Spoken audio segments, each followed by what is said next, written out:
Guys welcome back to the channel. ఈ వీడియోలో మనం కొన్ని డిస్కస్ చేయబోతున్నాం. అది ఏంటంటే ఫైనల్‌గా AP EAMCET, TS EAMCET exams అయితే రిజల్ట్స్ కూడా వచ్చేసాయి. కౌన్సిలింగ్ డేట్స్ కూడా అనౌన్స్ చేసేసారు. ఏ టీఎస్ ఎంసెట్‌కి రిజిస్ట్రేషన్ చేసుకోవడానికి ఇంకా టైం ఉంది. ఏపీ ఎంసెట్‌కి అయితే ఇంకా స్టార్ట్ అయితే అవ్వలేదు. ఏపీ ఎంసెట్‌కి ఈ నెల 17 నుంచి స్టార్ట్ అవ్వబోతుంది. కాబట్టి రెడీగా ఉండండి ఏపీ ఏపీ ఎంసెట్ వాళ్ళు. మీరు గాని టీఎస్ ఎంసెట్ కౌన్సిలింగ్‌కి ఇంకా రిజిస్టర్ చేసుకోలేదా? చేసుకుంటే మాత్రం మీ ర్యాంక్ ఎంతొచ్చిందో కింద కామెంట్‌లో చెప్పండి. ఇంకా ఎవరికైనా AP EAMCET or TS EAMCET college wise rank list కావాలంటే మాత్రం కింద కామెంట్స్‌లోకి వెళ్లి వెబ్ ఆప్షన్స్ అనేసి టైప్ చేసి కామెంట్ చేయండి. నేను వెంటనే మీకు లింక్ షేర్ చేస్తాను. Coming to the topic. ఈ వీడియోలో నేను చెప్పబోతుంది ఏంటంటే అసలు వెబ్ ఆప్షన్స్ అంటే ఏంటి? ఎలా పెట్టుకోవాలి? అన్నది నేను ఈ వీడియో డిస్కస్ చేయబోతున్నాను. ఈ వీడియో మీకు ఎక్కడ నచ్చినా లైక్ చేయండి, షేర్ చేయండి, సబ్స్క్రైబ్ చేయండి. అండ్ మీ ఫ్రెండ్స్‌కి వెంటనే షేర్ చేయండి. ఎక్కడ స్కిప్ చేయకుండా ఈ వీడియోని లాస్ట్ వరకు ఎండ్ వరకు చూడండి. ఇక స్టార్ట్స్ అవర్ వీడియో. సో ఈ వీడియో నేను 2 బకెట్స్‌గా డివైడ్ చేశాను. సో బకెట్ నెంబర్ 1 ఏంటంటే what is web options? Web options అంటే ఏంటి? ఎలా పెట్టుకోవాలి? అన్నీ నేను ఇప్పుడు క్లియర్ కట్‌గా చెప్పబోతున్నాను. వెబ్ ఆప్షన్ పెట్టుకోవాలంటే మీరు రిజిస్టర్ చేసుకోవాలి. రిజిస్టర్ చేసుకున్నారా లేదా? రిజిస్టర్ చేసుకోకపోతే మీకు వెబ్ ఆప్షన్ పెట్టడానికి ఛాన్సే లేదు. ఒకవేళ మీరు రిజిస్టర్ చేసుకొని ఉంటే మాత్రం ఏం చేయాలో చెప్తున్నా. అసలు వెబ్ ఆప్షన్ అంటే మీకొచ్చిన ర్యాంక్‌కి ఏ కాలేజ్ రావాలో అన్నది మీరు మీ చేతులారా ఆర్డర్ వైస్ పెట్టుకోవడం. దాన్ని వెబ్ ఆప్షన్స్ అంటారు. అంటే కాలేజ్ వర్సెస్ బ్రాంచ్. కాలేజ్ దాని యొక్క బ్రాంచ్ కాలేజ్ బ్రాంచ్ అంటే 1, 2, 3 అలా పెట్టుకోవడం. అదేంటో ఇప్పుడు నేను చెప్పబోతున్నాను. ఏపీ ఎంసెట్ వాళ్ళకైతే ఇంకా వెబ్ ఆప్షన్ పెట్టుకోవడానికి కౌన్సిలింగ్ ఇంకా స్టార్ట్ అవ్వలేదు. టీఎస్ ఎంసెట్ వాళ్ళకైతే టైం ఉంది. కాబట్టి టీఎస్ ఎంసెట్ వాళ్ళైతే ఇప్పుడు నేను చెప్పిన వీడియో బాగా యూజ్ అవుతుంది అనేసి ఆప్షన్స్ పెట్టొచ్చు. కానీ వాళ్ళు ఇచ్చిన డేట్ వరకే. వాళ్ళు ఏ డేట్ వరకు ఇచ్చారో అంతవరకే మీరు పెట్టడానికి ఛాన్స్ ఉంటది. ఆ తర్వాత మీరు లాక్ అయిపోతుంది వెబ్ ఆప్షన్స్. అంతవరకు మీరు ఎన్ని సార్లైనా చేంజ్ చేసుకోవచ్చు. ఎన్ని సార్లైనా మీరు సేవ్ చేసుకోవచ్చు. కానీ ఒక్కసారి డేట్ అయిపోయిన తర్వాత మీరు లాక్ అయిపోతుంది. లేదా నేను ముందే లాక్ చేసుకుంటున్నానంటే మీ ఇష్టం. నాకు ఓకే అన్నీ ఓకే కరెక్ట్‌గా పెట్టుకున్న వెబ్ ఆప్షన్స్ అంటే మాత్రం మీరు వెంటనే వెబ్ ఆప్షన్స్‌లో కాలేజెస్ వర్సెస్ బ్రాంచెస్ పెడతారు కదా! అక్కడ మీరు పెట్టే ముందు ఒకసారి ఆ కాలేజ్ యొక్క ప్లేస్‌మెంట్స్ ఏంటి? వాటి వచ్చిన రికార్డ్స్ ఏంటి? లాస్ట్ ఇయర్ వచ్చిన ఇన్‌ఫ్రాస్ట్రక్చర్ ఏంటి? ఇంకా ఫ్యాకల్టీ ఏంటి? ఇవన్నీ తెలుసుకొని ఒకసారి అనలైజ్ చేసుకొని పెట్టండి. అంతేగాని మీరు పెట్టిన తర్వాత వచ్చిన కాలేజ్ తర్వాత అక్కడికెళ్ళి మీరు డిసప్పాయింట్ అయితే మాత్రం మీకే ప్రాబ్లమ్ అవుతుంది. మీరు తర్వాత లైఫ్‌లో చేంజ్ చేసుకోలేరు మీ కాలేజ్‌ని. కాబట్టి పెట్టే ముందు మీరు ఒకసారి ఆలోచించుకొని పెట్టండి. అంతెందుకు మీరు ఏ కాలేజ్ పెట్టాలి అనే ఇంకా డౌట్ ఉంటే వాటి యొక్క ఫ్యాకల్టీ ఏంటి? ప్లేస్‌మెంట్స్ ఎలాగున్నాయనేసి మీరు ఆలోచిస్తే నేనంటూ ఒకటి చెప్తాను. ఏంటంటే మీకు చాట్‌జీపీటీ వాడినా పర్లేదు లేకపోతే ఏదో ఒక ఏఐ టూల్ వాడినా కూడా వాళ్ళు సింపుల్‌గా డేటా ఇచ్చేస్తారు. గూగుల్‌లో ఎళ్లి అడిగినా కూడా ఆ కాలేజ్ యొక్క మొత్తం ఇన్ఫర్మేషన్ మొత్తం వచ్చేస్తుంది. మీరు ఇన్ఫర్మేషన్‌ని గ్యాదర్ చేసి పెట్టండి వెబ్ ఆప్షన్స్‌లో. పెట్టిన ఆప్షన్స్ ఎలాగున్నాయంటే మీరు పెట్టిన అన్ని ఆప్షన్‌లో మీకు ఏ కాలేజ్ ఇచ్చినా వెళ్ళేటట్టు ఉండాలి. అటువంటి ఆప్షన్ పెట్టుకోండి. అంతేగాని ఫస్ట్ మీకు నచ్చిన కాలేజ్ అని పెట్టి లాస్ట్‌లో మీరు పెట్టిన ఆప్షన్ మీకు అస్సలు నచ్చనిది పెట్టారనుకోండి. ఫర్ సపోజ్ లాస్ట్‌లో వచ్చిందనుకోండి. మీ బ్యాడ్ లక్ ప్రకారం లాస్ట్ జాయిన్ రావచ్చు. ఒకవేళ వచ్చిందనుకోండి అప్పుడు డిసైడ్ చేయలేరు దాన్ని. ఒకవేళ వస్తే మీరు మాత్రం డిసప్పాయింట్ అవుతారు. అదేంటి నేను ఫస్ట్ అనుకున్నాను కదా! లాస్ట్ ఎందుకు వచ్చిందని డిసప్పాయింట్ అవుతారు. అందువల్లే నేను చెప్తున్నా మీరు ఏదొచ్చి ఎళ్ళేటట్టు అటువంటి ఆప్షన్ పెట్టుకోండి.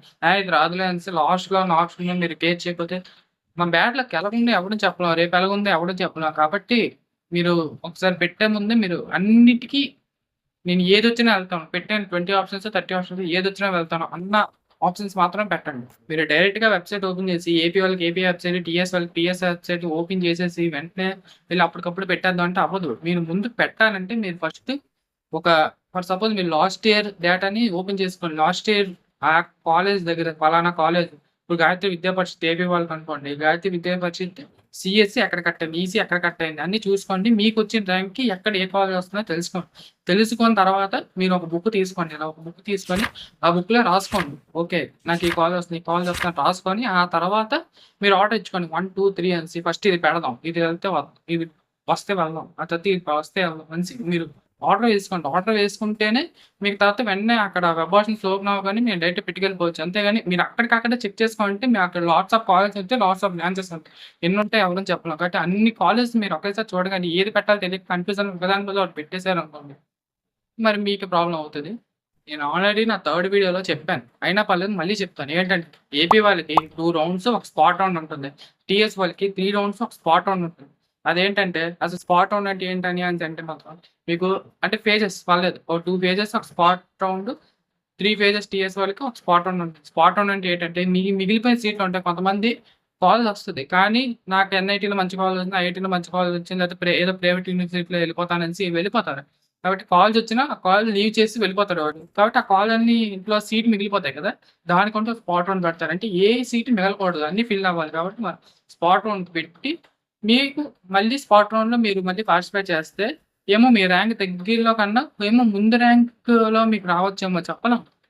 కాబట్టి మీరు స్పాట్ రౌండ్ వరకు కూడా వెయిట్ చేస్తే మీకు మంచి బెనిఫిట్స్ ఉండొచ్చని నేనైతే భావిస్తున్నాను. ఒకవేళ మీరు మీ ఫస్ట్ ఫేజ్‌లో మీ కాలేజెస్ ఇవన్నీ పెట్టిన తర్వాత మీకు ఏదైనా సీట్ అలాట్ అయితే, సీట్ వస్తే సీట్ వస్తే ఓకే. మీరు మీకు నచ్చితే వెళ్ళొచ్చు. లేకపోతే సెకండ్ రౌండ్ వరకు వెయిట్ చేయాలని నేనైతే భావిస్తున్నాను. ఎందుకంటే సెకండ్ రౌండ్‌లో మీకు మంచి కాల్ రావచ్చేమో. ఇంకా ర్యాంక్ కొంచెం వెనక్కెళ్తది కదా! కొంచెం వెనక్కెళ్తే మీకు కాల్స్ రావచ్చు కదా! కాబట్టి మీరు సెకండ్ ఫేజ్ వరకు కూడా వెయిట్ చేసి, ఒకవేళ మీకు ఇంకా కాన్ఫిడెంట్‌గా ఉంది. నాకు కొంచెం జస్ట్ ఒక 100 ర్యాంక్‌లో మంచి కాలేజ్ వస్తుంది. మంచి బ్రాంచ్ వస్తుందంటే ఓకే. మీరు స్పాట్ రౌండ్ వరకు వెయిట్ చేసినా తప్పులేదు. ఏమో మీరు జస్ట్ ఒక చిన్న మీకు పేషెన్స్ లేకుండా మీరు spot round second phase miss అయిపోయారనుకోండి. ఏమో మీకు మంచి కాలేజ్ మిస్ అవ్వచ్చు. మీరు 4 ఇయర్స్ అక్కడే బతకాలి. మీరు 4 ఇయర్స్ మీరు అక్కడున్న ఫ్రెండ్స్, అక్కడున్న నేచర్‌తో మీరు కనెక్ట్ అవ్వాలి. ఇంత చేయాలి కాబట్టి మీరు 4 ఇయర్స్ ఉండాల్సింది జస్ట్ ఒక 4 డేస్ వెయిట్ చేసి స్పాట్ రౌండ్ పెడితే బెస్టే గదా! కాబట్టి మీరు ఉన్న 2 rounds or 3 rounds spot round కూడా మీరు పార్టిసిపేట్ చేయండి. తప్పేం లేదు. చాలామంది ఈ విధంగా కూడా కొడతారు. మాక్సిమం మెంబర్స్ అయిపోతారు. పర్లేదా వచ్చేసింది గదా! అనేసి. కానీ స్పాట్ రౌండ్ వరకు వెయిట్ చేస్తే ఏమో మీరు మీకన్నా ఒక 2000 ర్యాంక్స్ ఉన్నోడు ముందుకెళ్ళొచ్చేమో. వాడి పక్కనే ఉండొచ్చేమో చెప్పలేం గదా! కాబట్టి స్పాట్ రౌండ్ వరకు వెయిట్ చేయడం అనేది మంచి ఒపీనియన్ అయితే నేను అనుకుంటున్నాను. సో, నెక్స్ట్ డేటా చెప్పే ముందు ఏంటంటే రిజిస్ట్రేషన్ ఫీజు. రిజిస్ట్రేషన్ ఫీజు ఎంత ఉంటదన్నా, ఏ క్యాస్ట్ వాళ్ళు ఎంత కట్టాలన్నా అని చాలామంది అడుగుతున్నారు. అదేంటంటే జనరల్ వాళ్ళైతే మాత్రం 1200 కట్టాలి. అండ్ ఎస్సీ, ఎస్టీ వీళ్ళ కేటగిరీ వాళ్ళు ఉంటారు కదా! వాళ్ళైతే 600 ఫీజులైతే కట్టాలి. అసలు నేను తెలంగాణ కాదు. నేను తెలంగాణ ఎంసెట్ కూడా రాయలేదు. నాకు టీఎస్ ఎంసెట్ మీద బేసిక్ ఐడియా కూడా లేదు. కానీ కొంచెం మీ గురించి కోసం మీ నుంచి కొంచెం రీసెర్చ్ చేసి చెప్తున్న విషయాలివి. కాబట్టి నేను ఇంత రీసెర్చ్ చేస్తున్నా గూడా మీరు ఇంకా లైక్ కొట్టకపోతే మాత్రం వేస్టే. కాబట్టి కొంచెం లైక్ అయితే చేసేస్తే నేను కొంచెం హ్యాపీగా ఫీల్ అవుతాను. నెక్స్ట్ ఏంటంటే bucket 2 how to arrange the order. ఎలా సెట్ చేసుకోవాలి? ఏ విధంగా సెట్ చేసుకోవాలి? మీకొచ్చిన ర్యాంక్ బట్టి last year, previous year cut offs బట్టి మీరు ఒక లిస్ట్ ప్రిపేర్ చేసుకొని అక్కడ పెట్టుకున్న దాన్ని ఆర్డర్ అంటారు. అదే చెప్తున్నాను. మీకు వెబ్ ఆప్షన్స్ అంటే చాలా ఇంపార్టెంట్. మీరు గాని ఇక్కడ చిన్న మిస్టేక్ చేసినా గూడా మీకు జరిగిన ఈ 20 డేస్ ఆర్ 30 డేస్ కౌన్సెలింగ్ ప్రాసెస్‌లో మీరు ఏ చిన్న మిస్టేక్ చేసినా మీకు ఎంత మంచి ర్యాంక్ వచ్చినా కూడా సూపర్ కాల్ మిస్ అయిపోద్ది. మీకన్నా కింద ర్యాంక్ కూడా మంచి కాల్స్ కొట్టుకెళ్ళిపోతాడు. కాబట్టి మీరు చాలా కేర్‌ఫుల్‌గా ఈ 20 ఆర్ 30 డేస్ కేర్‌ఫుల్‌గా మీరు ఉంటే మాత్రం మీకు మంచి కాలేజ్ వస్తుందనేసి చెప్తున్నాను. వెబ్ ఆప్షన్స్‌లో మాక్సిమం 20-30 ఆప్షన్స్ పెట్టడం అంటే బెస్ట్ అని నేను అనుకుంటున్నాను. ఎందుకంటే మీకు వచ్చిన ఓ 2 ఆర్ 3 పెట్టేసి లేకపోతే 5 ఆర్ 6 పెట్టేస్తే అయిపోదు. ఏమో మీకు ఆ 6 రాకపోతే అప్పుడు మీ పరిస్థితి ఏంటి? కాబట్టి మీరు పెట్టేది ఏదైనా గూడా 20 ఆర్ 30ది కరెక్ట్‌గా పెట్టాలి. మరి చెప్పలేం. 20 ఆర్ 30 మీరు పెడితేనే మీకు మంచి బెనిఫిట్స్ ఉంటాయి. ఇంట్లో అయితే సెకండ్ ఛాన్స్ ఉండదు. ఒక్కసారి మీ సీట్ పోయిన తర్వాత, ఒక్కసారి కౌన్సెలింగ్ అయిపోయిన తర్వాత మీకు సెకండ్ ఛాన్స్ కావాలంటే మాత్రం ఉండదు. కాబట్టి పెట్టేటప్పుడైనా మంచి కాల్స్ ప్రిఫర్ చేసుకొని పెట్టుకోండి. లైక్ ఒక ఎగ్జాంపుల్ చెప్తున్నాను. అదేంటంటే ఇప్పుడు మీరు సీబీఐటీ కాలేజ్‌లో సీఎస్‌సి పెట్టారు. వీఎన్ఆర్ కాలేజ్‌లో సీఎస్‌సి పెట్టారు సెకండ్ ఆప్షన్. థర్డ్ ఆప్షన్‌గా వీఎన్ఆర్ కాలేజ్‌లో ఈసీ పెట్టారు. తర్వాత సీబీఐటీ కాలేజ్‌లో ఈసీ పెట్టారు. 4 ఆప్షన్స్ వరుస పెట్టి పెట్టారు. మీకు ఫస్ట్ ఆప్షన్ సీబీఐటీ కాలేజ్‌లో సీఎస్‌సి రాలేదు. తర్వాత వీఎన్ఆర్ కాలేజ్‌లో మీకు వచ్చింది. సీఎస్‌సి వచ్చింది. కానీ మీకు నచ్చలేదు. కానీ నాకు సీబీఐటీ కాలేజ్‌లోనే కావాలి అంటే మాత్రం మరి మీరు ఫోర్త్ ఆప్షన్ పెట్టారు. సీబీఐటీ కాలేజ్ ఈసీ అనేది. మరి మీకు third VNR college EC allot అయిపోద్ది. మీకు నచ్చకపోతే మాత్రం. కాబట్టి మీరు పెట్టేదేదైనా ఇలాగా మీకు ఏది ఇష్టమైతే అది ముందు పైన పెట్టుకోండి. ఆ తర్వాత రాంది పెట్టుకోండి. ఒకవేళ నేను గాని ఇలా టీఎస్, ఎంసెట్ కౌన్సెలింగ్‌లో ఇలాగ పార్టిసిపేట్ చేస్తే ఏం చేస్తానంటే, నాకున్న డేటా ప్రకారం ఫస్టు మీకు వచ్చిన కాలేజెస్ సీఎస్‌సిస్ పెట్టుకొని, మీకు సీఎస్‌సి ఇంట్రెస్ట్ అయితే, మీకు వచ్చిన కాలేజ్ సీఎస్‌సిస్ పెట్టుకొని, తర్వాత ఈసీస్ పెట్టుకొని, తర్వాత మెకానికల్ గ్రూప్స్ పెట్టుకొని, ఆ తర్వాత సివిల్ గ్రూప్స్. జస్ట్ 2 ఆర్ 3 కాలేజెస్‌లో ఫస్ట్ సీఎస్‌సిస్ పెట్టావు. తర్వాత ఈసీ పెట్టిన తర్వాత అదే కాలేజెస్ మెకానికల్, అదే కాలేజ్ సివిల్. అలాగా మీకు తర్వాత మిగిలిపోయిన కాలేజెస్ ఏవైనా ఓకే. ఓకే. అనుకున్న కాలేజెస్ ఏవైనా ఈ సివిల్ కింద లేకపోతే మెకానికల్, సివిల్ మధ్యలో ఇలా పెడతాం. మీకు ఒకవేళ ఏదైనా కాలేజ్‌లో ఫస్ట్ ఫేజ్ అయిన తర్వాత సీట్ అలాట్ అయితే మాత్రం మీకు డైరెక్ట్‌గా ఏం మెసేజ్ వచ్చేదు. మీరు ఏ స్టేట్ అయితే ఆ స్టేట్‌కి సంబంధించిన లింక్‌కెళ్ళి అంటే ఏపీ వాళ్ళకంటే ఏపీ వాళ్ళ లింక్, టీఎస్ వాళ్ళకంటే టీఎస్ ఎంసెట్ లింక్ వెళ్ళి ఆ వెబ్‌సైట్‌లోకెళ్ళి మీరు చెక్ చేసుకోవాలి. ఇంకో విషయం ఏంటంటే ఎవ్రీ డే కూడా మీరు మినిమమ్ 2 టైమ్స్ అయినా చెక్ చేసుకోవాలి. పొద్దున ఒకసారి, సాయంత్రం ఒకసారి చెక్ చేసుకోవాలి. ఏదైనా మీకు ఇన్ఫర్మేషన్ వస్తే మాత్రం ఇలా అందరూ ఒకేసారి యూట్యూబ్‌లో వీడియోస్ చేయడం అయితే కష్టం. కాబట్టి మీకు ఏదైనా సీట్ అలాట్ అవ్వడం, లేకపోతే ఏదైనా ఇష్యూస్ రావడం అయితే మాత్రం మీరు ఒకసారి ఎళ్లి చెక్ చేసుకోండి. మీకు ఎక్కడ ఏ ప్రాబ్లమ్ ఉందో అనేసి మీ వెబ్‌సైట్‌లో ఎళ్లి చెక్ చేసుకోండి. ఒకవేళ మీకు ఫస్ట్ ఫేజ్‌లో సీట్ ఏదైనా అలాట్ అయిందనుకోండి, మీరు సెకండ్ ఫేజ్‌కెళ్ళాలంటే మీరు ఫస్ట్ ఫేజ్ వచ్చిన సీట్‌కి ఫీజ్ కట్టి సెకండ్ ఫేజ్‌కెళ్ళాలి. లేదు నేను ఫస్ట్ ఫేజ్‌లోనే ఫీజ్ అయిపోతాను, లాక్ అయిపోతానంటే మాత్రం మీ ఇష్టం. కానీ మీ సెకండ్ ఫేజ్‌కెళ్ళాలి ఇంకా ఆప్షన్ ఉందంటే ఫీజ్ కట్టాలి. ఎలాగైనా ఫీజ్ కట్టాలి. కానీ మరి ఫీజ్ కట్టి ముందుకెళ్ళాలి. అదైతే బెస్ట్. ఇంకో ఆప్షన్ లేదు. ఇంకా మీరు ఒక సీటొస్తే, ఆ సీట్ మీకు నచ్చిందంటే దానికంటూ కింద ఒక లెటర్ ఇస్తారు. సీట్ అలాట్‌మెంట్ లెటర్ అని. సీట్ అలాట్‌మెంట్ లెటర్‌ని కూడా మీరు డౌన్‌లోడ్ చేసి పెట్టుకోండి. అది చాలా ఇంపార్టెంట్.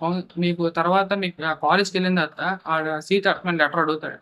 మీకు మీ పేరు, ఊరు, మీ క్యాస్ట్ అన్నీ వచ్చి ఏ కాలేజ్ వచ్చింది అంతా ఒక లెటర్‌లో ఉంటది. ఆ లెటర్ నేను డౌన్‌లోడ్ చేసుకోండి. ఆ వెబ్‌సైట్‌లోనే ఉంటుంది. ఒకసారి ఎళ్లి డౌన్‌లోడ్ చేసుకోవడానికి బెస్ట్ ఆప్షన్. లాస్ట్ అండ్ ఫైనల్‌గా మీకు ఏ కాలేజ్ వచ్చిందో, మీకు ఆ కాలేజ్ నచ్చితే ఒకసారి ఎళ్లి మీరు ఆ కాలేజ్‌కి విజిట్ చేయండి. మీ కాలేజ్ ఎప్పుడో స్టార్ట్ అవుతాయి. కానీ ఒకసారి విజిట్ చేయండి. ఆ కాలేజ్‌కెళ్లి అక్కడ ఉన్న ఎన్విరాన్మెంట్, నేచర్, హాస్టలు, మెస్ ఇవన్నీ మీకు నచ్చాయో లేవో ఒకసారి చూసుకోండి. కొన్ని కాలేజ్‌లు ఎలా ఉంటాయంటే అసలు బాగోవు. మనకే వచ్చేస్తే అందరూ చెప్పారు కదా! అని పెట్టేత్తాం. తర్వాత కాలేజ్‌కెళ్ళి చూస్తే అంత దారుణంగా ఉంటుంది. అక్కడున్న అట్మాస్ఫియర్ అంతా దారుణంగా ఉంటుంది. అంటే ఒకసారి ఎళ్లి మీకు కాల్ వస్తే ఒకసారి చెక్ చేసుకోండి. ఇన్‌ఫాక్ట్ ముందు చెక్ చేసుకోవడం బెస్ట్ అని అనుకోండి. ఎందుకంటే అక్కడ ఒకసారి సీట్ ఉందని మనం మారదు కదా! అందుకే ఒకసారి ముందే చెక్ చేసుకోండి. మీకు సీట్ వచ్చే ముందే ఒకసారి పెట్టే ముందు ఒకసారి చెక్ చేసుకోండి. ఇంకా డీఎస్‌ఆర్ కంటే ఒక 4 డేస్ టైమ్ ఉన్నట్టుంది. నాకంత ఐడియా లేదు. ఒకసారి చెక్ చేసుకోవడం అయితే best. So that's all for this video. Next వీడియోలో మీట్ అవుదాం. Thank you.